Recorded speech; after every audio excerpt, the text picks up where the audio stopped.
Hello, I'm King Link, and today we're going to talk about how Shovel Knight works.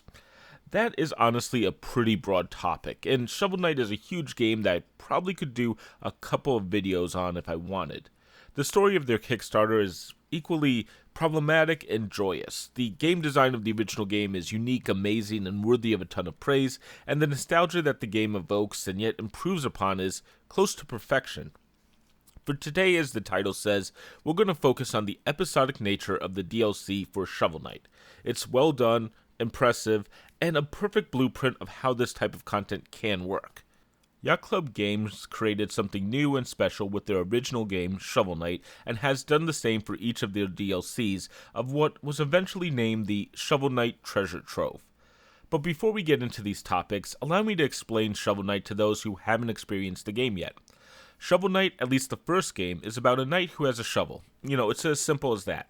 The game was offered on Kickstarter and was a mixture of Castlevania, DuckTales, Zelda 2, Mega Man, with a little Dark Souls added in as well. I see a lot of Zelda 2 and Mega Man 2 in Shovel Knight, and I believe that was their primary influences. There are 8 different levels, each with a boss ending in Knight, so Plague Knight, King Knight, and Specter Knight, as well as others, as well as the final stages of the game that I won't go into too much here. But is that really that different than Flash Man, Quick Man, and Metal Man from Mega Man 2? Of course not. The level design too was very reminiscent of how Capcom created Mega Man's levels. The normal knights in Shovel Knight are modeled after versions of the knights from Zelda 2, I believe, especially with the way they block certain attacks. Each boss also has attack patterns and specific abilities, and while Shovel Knight doesn't gain abilities from the defeated bosses directly, he gains items in the stage while he's exploring, usually tied to these special abilities. These items have a similar energy system as Castlevania, and while Shovel Knight looks like Mega Man, he is limited to swinging his shovel for most of the game, so you have a melee attack, very similar to Zelda 2, especially with the short range, as well as a downstab attack from Zelda 2 that allows Shovel Knight to pogo similar to DuckTales. I know I'm using a lot of references to refer to different systems in the game, but the good news is these are just where these systems came from. Shovel Knight works perfectly well if you know these previous games or not, so definitely don't freak out if you don't know them. In addition, the Dark Souls comparison I made earlier is a little bit weak. It's something that the developers actually brought up on Kickstarter. You drop money when you die. That's essentially the whole thing. The game isn't overly brutal, there's no break your controller parts for the most part, and the experience is a simple platformer. But yes, you do drop money, which is the primary currency that you'll want when you die, and then you can go and collect it. Now, I mostly wanted to give a baseline for what the original game of Shovel Knight contains so that we can start to explore how each piece of DLC expands, extends, and changes the Shovel Knight universe potentially forever. The DLC was originally promised as a backer goal in the Kickstarter to people who backed the game at the beginning, and eventually became free DLC for anyone who owned the game. Now, I do want to say that this is an extremely generous move on Yacht Club Games' part, and it's one of the reasons I own 2 or maybe even 3 copies of this game already. It's also a problematic approach, but I want to save that for the end. Each of the 3 DLCs was going to be based on 3 bosses of the original game, and backers were able to vote on who they wanted to see, as you're going to see on this screen. Admittedly, some of these ideas promised in the list were stripped from the eventual DLC before they released, and instead we got 3 unique and interesting DLCs, so let's see what happened with each. In fact, by the time each DLC was released, they were no longer true DLCs, but instead full-fledged games on their own that could be bought individually, but also given to the people who initially bought Shovel Knight as mentioned, or eventually would buy the Treasure Trove. I still will treat each as an expansion, as they all expand the world of Shovel Knight though. Plague of Shadows is the first piece of DLC, and this introduces us to our second character, Plague Knight. I'm going to actually leave most of the story of the DLCs alone because they aren't important to what I'm getting at, but they're definitely worth discovering on your own. Plague of Shadows though shows a look at the original idea of what the DLC for Shovel Knight could be. Players can play as a new character, however the world and the game are the same. Plague of Shadows ends up being a harder version of the original game, but it's still quite recognizable though, with a focus on mobility as a primary characteristic of Plague Knight. I could actually talk for a while on Plague Knight's character, but I think to keep this video moving, I'll just enumerate some features of his playstyle. The first is the level system is the same as the original Shovel Knight, with almost all the same bosses with the same attack patterns. There are two exceptions, the final boss and the boss you fight at the end of Plague Knight's personal level. I'll let you figure those out yourself. Plague Knight also has a customizable weapon, which is rather unique for the series as a whole. The weapon is a thrown bomb that acts as a main attack, which is also the only ranged main attack of the entire series. There is a new version of the town as well for new shops to find, and finally, where Shovel Knight has a downward thrust that's also a pogo, Plague Knight has a mid-air explosion that propels him further, similar to Splosion Man and Miss Explosion Man. Now that is a very quick introduction to Plague Knight, of course, but what is important is that Plague Knight will play very differently. However, there are some changes to the level in the game to accommodate these style choices. And while Plague Knight does see the same levels as Shovel Knight, some jumps are a little bit further, there are different layouts in different rooms, and certain areas are made easier or more likely harder for the player to reach. Ultimately, though, Plague of Shadows acts as a hard mode for Shovel Knight, one where players will likely have to tackle the new game after beating the original Shovel Knight. Now, I really don't want to get into talking about which expansion is the best or the worst. That's going to depend on the player, of course, and the expansion, but to put it simply, Plague of Shadows tends to be not well loved. It's called repetitive, too derivative of the base game. It's also significantly harder, especially the opening hour or so is extremely hard compared to the original game, and while I do say that Plague of Shadows has an inverse curve to difficulty, that by the end of the game much of Plague of Shadows is pretty easy with all the abilities, that's more a testament to how well the upgrades and customization of Plague of Shadows works. There is a reason for many of these complaints about Plague of Shadows, of course, and most of it's probably due to the development time. Yacht Club Games had just over about a year, not counting support for the original game, which was likely necessary after the original game shipped for multiple consoles. A short development cycle probably also limited the scope of the DLC, but at the same time, the scope of Plague of Shadows is massive, and yet the experience is almost as if it's a sequel instead of a DLC bonus add-on. Though it did have some flaws, of course. Every game made has some flaws. There's always something that isn't perfect, and the fact is perfection in gaming is probably unobtainable, but what is important in game development is how developers react to their releases.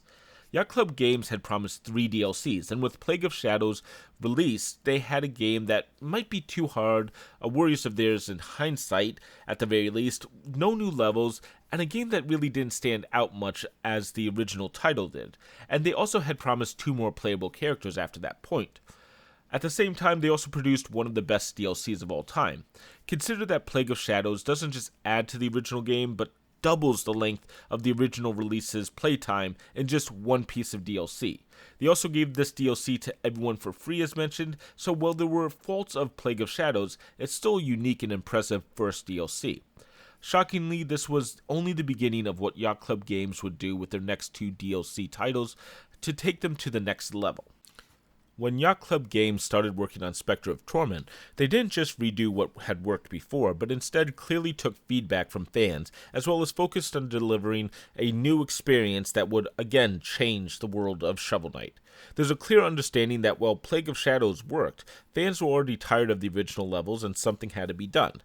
There's actually an excellent 5-part developer discussion that will be posted in the description, along with other videos related to Shovel Knight on its designs. The developer blog has a lot of information on level design of Shovel Knight and is worth reading for fans of my content, Shovel Knight itself, or game developers in general. Yacht Club Games said that they wanted to have 50% of each level in Specter of Torment to be new content, and 50% to be old content from the original game. And this sounds about right after replaying it. They had to fundamentally change quite a few levels for Specter of Torment to keep them fresh. A big move to accomplish this was adding new tile sets for each level, so that while a player might have seen a level before, there'll be new enemies and new pieces on every level. One thing that was attempted for Specter of Torment was that the levels were designed to be reusable for King of Cards and with King Knight's abilities. It appears that this idea was mostly scrapped, but clearly it was attempted at one point. When players get to Specter of Torment, it's a refreshing change to play after Plague of Shadows and Shovel Knight before it. While the world map is now gone, each level has been changed, and since any level can be chosen in any order, each level was made about equal in difficulty, which means early levels were made more challenging and later levels were made easier. The lack of a world map also means that wandering monsters couldn't be directly attacked, and instead they became pieces of the story, mostly in the form of NPCs who stormed Specter Knight's base. There's also a couple of additional levels added as a flashback level that added to the story of Shovel Knight's universe, especially focusing on fleshing out certain characters.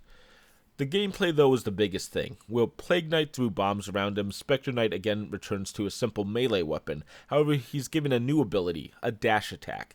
Where Shovel Knight could pogo, Plague Knight could explode and move vertically, Specter Knight gains the ability to dash through enemies and slash them multiple times. This creates a more horizontal style to his gameplay, but that attack changes the type of levels he could tackle as well. Also, Specter Knight gains a simple but effective ability to climb walls as needed, and while it's not an infinite climb, it does allow for interesting levels and designs related to it. There's also the ability for Specter Knight to grind rails, and while I heavily like the concept of sliding on the rail, it actually feels like this is never an integral part to Specter Knight's persona, and instead feels more like a gimmick that the game threw in on a couple of levels, unfortunately. All of this is only the tip of the iceberg, of course. A huge change in Specter Knight involves enemies, where almost every enemy has a new variant that hasn't been seen before. Even bosses who are familiar to players by this point has new versions of their battle or level or such. And it ranges from a more advanced fight like Propeller Knight's boss, or a multi-screen arena as in the case of Polar Knight. Though I do want to say that perhaps Specter Knight is a little too easy in my opinion. His abilities are perfectly fine, but I found that his dash downward slash that you're seeing on screen can be exploited and spammed on almost every boss. Many boss battles were trivialized by his abilities, and while that makes the character feel more powerful, it makes the new unique boss fights a little less exciting, unfortunately. Still, where Plague of Shadow felt like a re-release with a new character and changes to the game, Specter of Torment feels like a brand new game and worthy of a new wave of praise. Specter of Torment is also a more interesting game that was designed to feel different, and while it expands on the world, it really actually feels like it could be a standalone game. A piece of this could be the time it took to develop this expansion. Plague of Shadows may have had about a year of direct development, but Specter of Torment came out almost 18 months later, and while some of that time was probably again used for patching, it's more likely that Specter of Torment had more time to expand and be developed with some overlapping development time alongside Plague of Shadows. Still, as great as Specter of Torment is, there's one more DLC package, and boy, it was a doozy. King of Cards is the final playable character DLC that we'll dive into, and was the final release of Shovel Knight. Well, sort of. King of Cards was in that final DLC bundle, but so was Showdown. So let's go through these one at a time. First, the King of Cards. This is King Knight DLC. What kind of knight just adds king to the beginning of their name? I mean, it just sounds like they're trying to make themselves sound more important. This thought being brought to you by King Link, of course. With it being the final DLC, players may not be expecting too much from it, but if the first two DLCs were impressive, King of Cards blows everything out of the water. We have a new character with a new movement set, of course. King Knight uses a bash, then a twirling attack in the air. It's odd, but after playing it, I think it might be my least favorite style out of the main characters, but there's still a lot more in this game. The biggest change is the map system once again. Specter of Torment starts to investigate a lack of a map. On the other hand, King of Cards redesigned the map from the ground up. It took influences from Super Mario Bros. 3 and Super Mario World. King of Cards adds in alternate paths and a new system where not every level needed to be played. The levels are also shorter, allowing players to quickly speed through them when possible, but also giving a harder challenge to some levels in smaller doses. And yet that's not even everything. King of Cards has more than 3 new bosses, the majority being characters that fans will recognize in some fashion from the game previously, but that have also never been fought before. And again, that's before we even talk about the final boss, who is again given a new form for the 4th time. Each boss in King of Cards is harder than the previous games, and while I think Plague of Shadows in general is still a harder game, the bosses in King of Cards, especially the final ones, produce an excellent finale for the game and the series of DLCs. Another new change in King of Cards is that enemies will drop hearts as you attack them. If an enemy takes 3 or more hits to kill, every 3 hits will have them drop a single heart for you to recover your health from, which is a huge help on so many of these bosses and creates a risk versus reward structure. And we're still not even done with King of Cards. King of Cards, as it hints in the name, contains a new card game called Joustus. This is heavily influenced by Triple Triad from Final Fantasy VIII. It's also equally addictive as that game, and if you've never played Triple Triad, you can consider it somewhat like Gwent on Witcher 3. The good news is that if a player doesn't want to ever touch Joustus if they don't like card games, they're able to beat King of Cards without playing a single hand.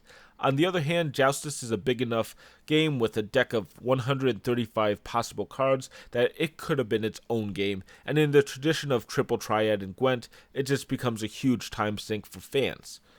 Ultimately, though, King of Cards is the biggest DLC for the series, and as mentioned, it's the perfect finale. It has the most content, a new style while still retaining what makes Shovel Knight stand out, but it also clearly has grown, building on what has come before it. Now, before I go back and recontextualize the DLCs, I feel like I have to make some mention of Showdown. This is the fighting mode of Shovel Knight. It's well worth playing, as every other part of Shovel Knight is, and creates a version of the game that could be more comparable to maybe Smash Brothers. It could be, but it would be incorrect, as this is just a sub-mode of a bigger game, and Smash Brothers is the entire game itself. At the same time, Showdown is an incredible addition. Not only do you get to play as each of the 4 characters from the 4 games before it, but every knight actually appears and is playable.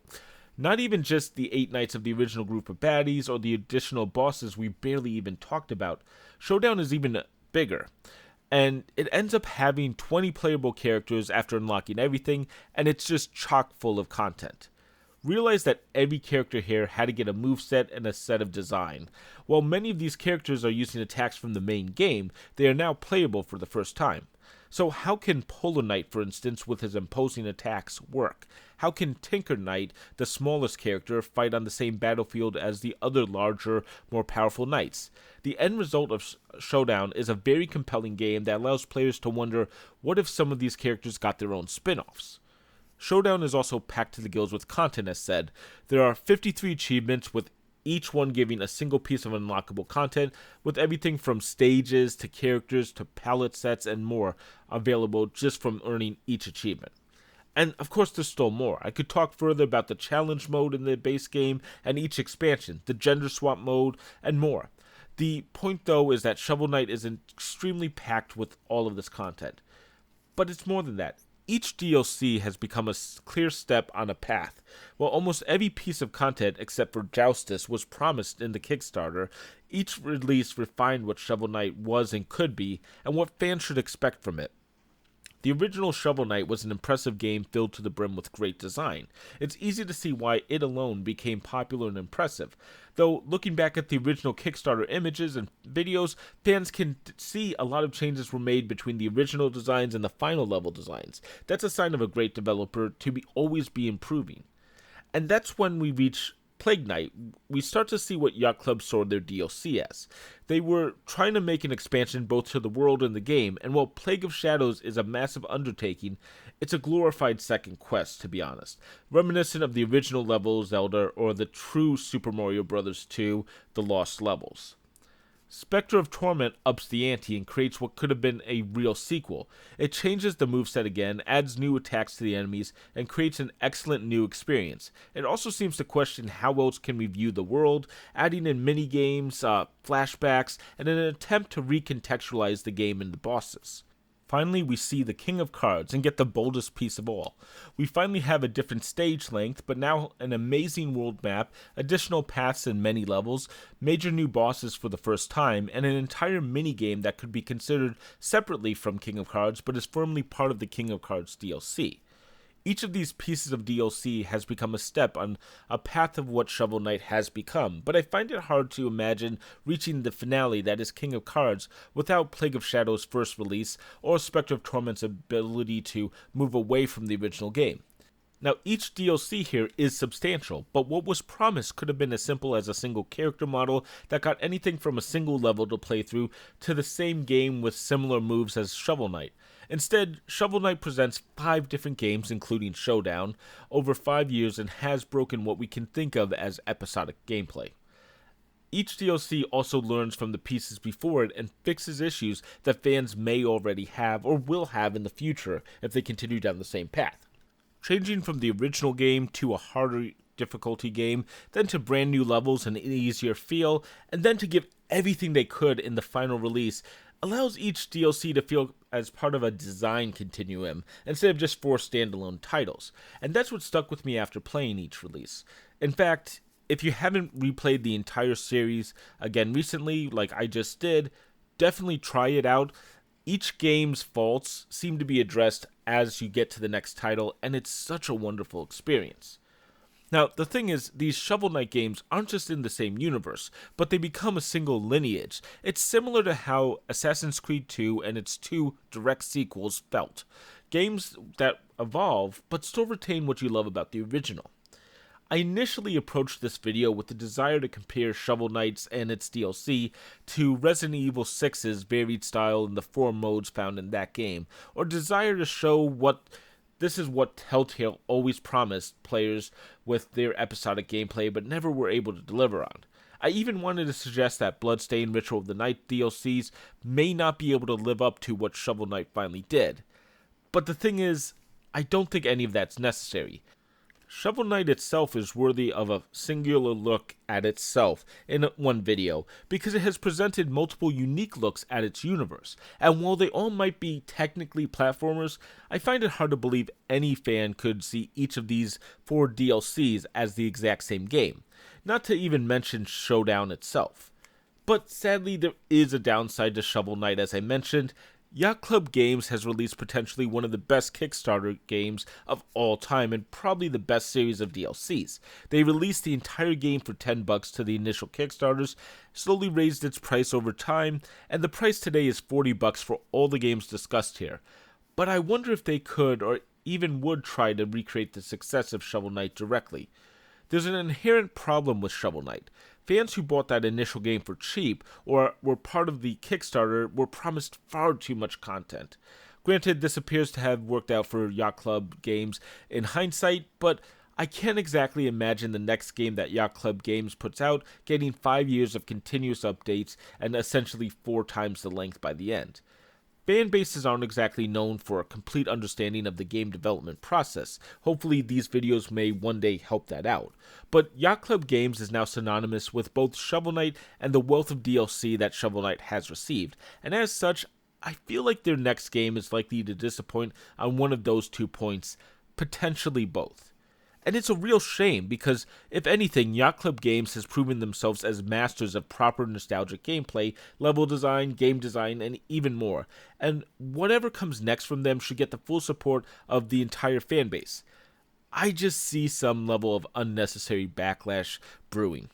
Still, that's what I have to say about Shovel Knight and all its DLC. I hope I didn't disappoint by focusing on only one series this time.